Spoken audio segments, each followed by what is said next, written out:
Ahobombo adwumayokufo asese yafa wo mo se kyese wo mombo timamufo ene ejapade ho eban na ebusua sese am na okase de pepper spray ena wo mo edi wo mo adwuma wo mo ahobombo no emu na eno na kyese dodo na ekase sese de eya doso eya broso kyese eya jensem a enisa den ena ekoso ana se den a na kyese esisie na ebusua fo ye de eni kokopie mu ewo achimota kyese pepper spray bi akoso ewo hono ma kyese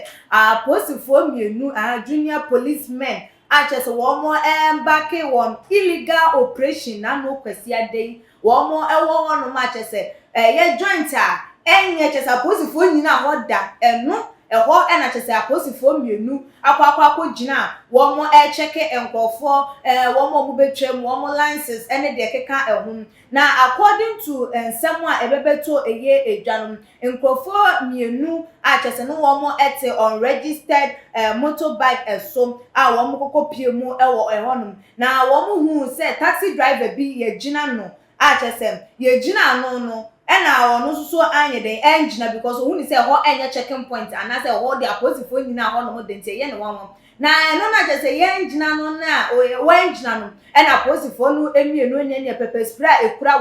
wo mo mia ye edefa che ye tokro ni window no emu ena ekokogu ye driver no any all because of say we refuse ye so obest stop on location na wo mo ejina che say ho enye legal checkpoint ho no munti taxi driver ni ye na adwin say wo njina no che say wo mo mia pepper spray edi egu eye nanim na taxi driver na registration number GW 6483-20 enti wo call nanim eno kokodu checkpoint a posi ni panyi a kyese wono ASP baba abanleba ewo honom opposite Reverend Obofo Church honom e wa Chimota no okokodu ono na kyese ASP baba abalemba ejina honom na ne wode na konsem atudwa edema assistant superintendent of police yi say ena kyese mehia ewo manim honom ebra meba aposifo mienu ejina honom mu gina me na eho nya checking point ana say eho enye biaya aposifo mu gina because me twi taxi efie eniemi hu so posi ni ababa begina ho dantis enne de yinko ade posi ni ejina ehonom enu ntinu wo gina no wengina enu ntinu kyese aposifo mienu enya pepper spray e de afa no window mu agu no so na enu na kyese wo mode na wo mama ne bo ASP ye baba abalemba yi wono ede bo no ewie no no so ye na adwensem wo betu dwumadie na nanse no mode beto ne so no ho anamom na kyese wono so ebo mponte kokopie mu wo bia ya na policemen yi ewo no wo kokoye interrogation ede efa na ene kyese wodru hono ma wo toto wo mo anu a ba ko ani din ebebeto abonten se Constable Julius ene wona no take it to the hills wo dwane ni namu eyemrika papa a kyese wo kwa enesa abako ensoso ede kyese wone ASP babalemba yi ensoso edi apreapre kakra ma kyese injuries kakra bi ekọ eso asesi amene wo ekasa yi ede aposifo no emienu wodimirika ensoso yache wo ma wo mo ewo akache kyese wo mo editing wo ma investigation ekọ eso na ebusuafo say de edro enunno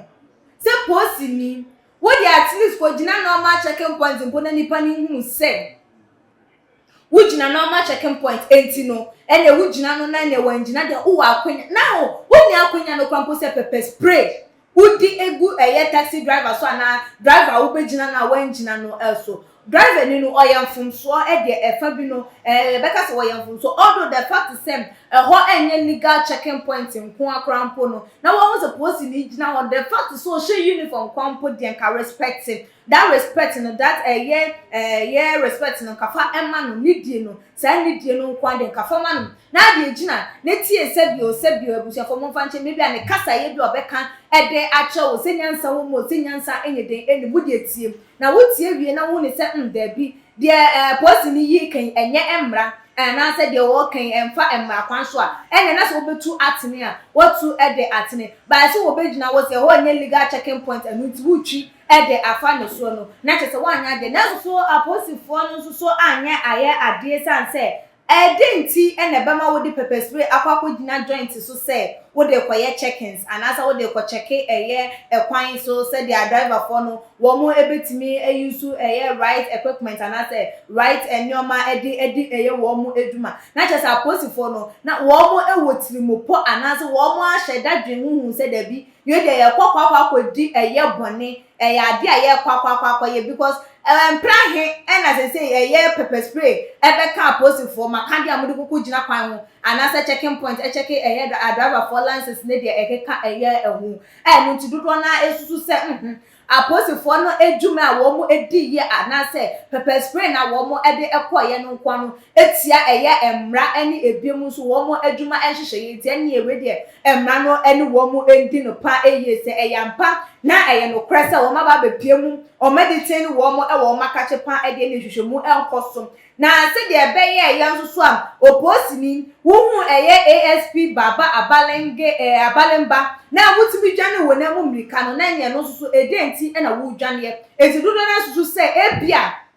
na wo mo enye aposifo keke na wo mkokwaje atade no efiri wo bi wa na wo de hye no mo de kokogina akwa ho se wo kope wo mo ekakra wa bi enti so wo hwehwem na wo so wo nya aposifo na mo konya atade no de hye ya nipa no so na ye ma wo ma kwan ana so wo ma ne ho kwan de atade ne ma wo mo no so no wo mo entwe na so because say bon for some no adults kamya kwakwa esa aposifo na nkasa de wo mo agye yes money a ekoso ni mu na tese wo mo anso so bi enti ebeye den se posi ni mpo say dia temamufo nso ebeye den mo a mo se mo ye de mra hye mo nsam se mo nhwe na mo tutu no na ye mo mo ajapade ni nipa ho eban mo mpo na mo ye say na temamufo nso de mra ne hye wo mo nsam na mo nso edi dwuma no se de wo mo epa eno ne de obenya akonya ne se wo betia wo mo ana se wo betwe wo ma so anam dia posifo yi abusuafo ne kwan so a eno no ana se enye ne kwan so eno no the taxi driver no ezo so no see e gina no a wan gina because of say ho enye legal checking point enu to treat for wo musu no